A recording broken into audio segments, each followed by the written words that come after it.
तब ये देश बचेगा। ये देश जो है एक देश नहीं है, इसमें मल्टीपल देशेस हैं। क्या तमिलनाडु हमारी ज़बान जानता है? क्या डोगरी जानता है? हमारे खाने का तरीका जानता है? हम उनके तरीक़े को जानते हैं?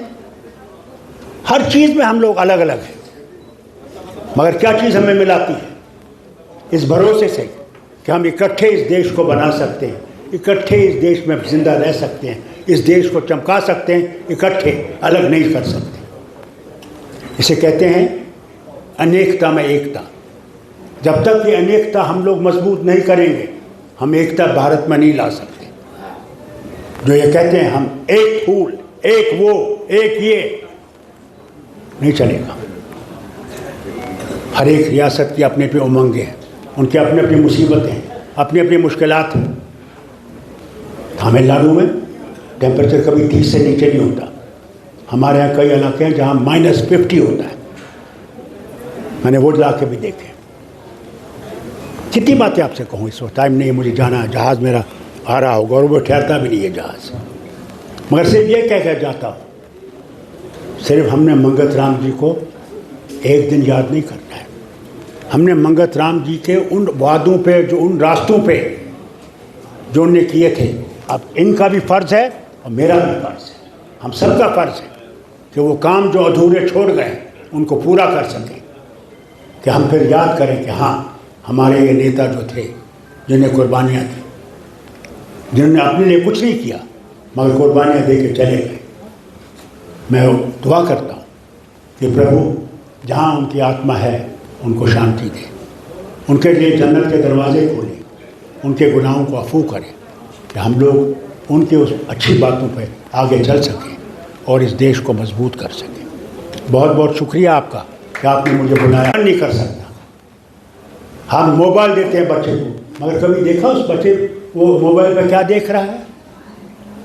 ये मोबाइल जहाँ पे एक बड़ी अच्छी चीज़ भी है, वहाँ बहुत बुरी चीज़ भी है। आज बच्चे का हाल देखिए, अगर गलती करता और माँ बाप उसको थप्पड़ मारते हैं, वो जनाब बाप बाप को पुलिस थाने पहुँचाता है। उस्ताद, मजाल है कि उस्ताद थप्पड़ मारेगा?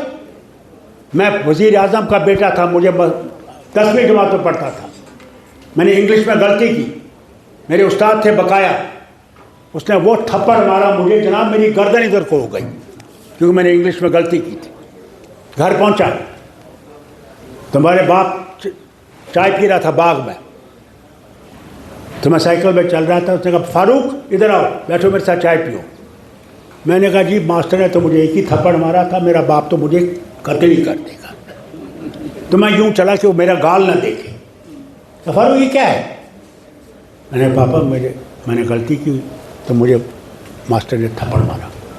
उसी वक्त सेक्रेटरी रायना को बुलाया, कहा लिखो खत, और मेरे प्रिंसिपल थे ऑस्ट्रेलिया के, उसको लिखा कि मेरी तरफ से मुबारक करता हूँ उस्ताद को कि इसने ये नहीं देखा कि मेरा बेटा है, बल्कि ये देखा इसने गलती की है, उसको सीधा करने की ज़रूरत है। आज बताइए कौन उस्ताद है जिसमें ये हिम्मत होगी कि वो कर सकेगा? अगर हमने अपने बच्चों को सही रास्ता नहीं दिखाया, पहला रास्ता मैं आपसे कहूँगा वो है धर्म सिखाना, कि वो धर्म समझे, असली धर्म समझे, नफ़रत का धर्म नहीं समझे। पहला फ़र्ज़ माँ बाप का ये है, उसके बाद उसकी तालीम का रास्ता है। जिस दिन आप ये करेंगे, आप देखेंगे हिंदुस्तान न सिर्फ हिंदुस्तान में चमकेगा, मगर हिंदुस्तान का तारा सारी दुनिया में चमकेगा, क्योंकि हम धर्म से अलग नहीं। मैं आपसे गुजारिश करूँगा, बातें बहुत थी मगर वक्त नहीं है, बस जो मैंने कहा है इस पर अगर हम अमल करें तो इंशाअल्लाह सब ठीक होगा। बहुत बहुत शुक्रिया। जय हिंद, जय जम्मू कश्मीर।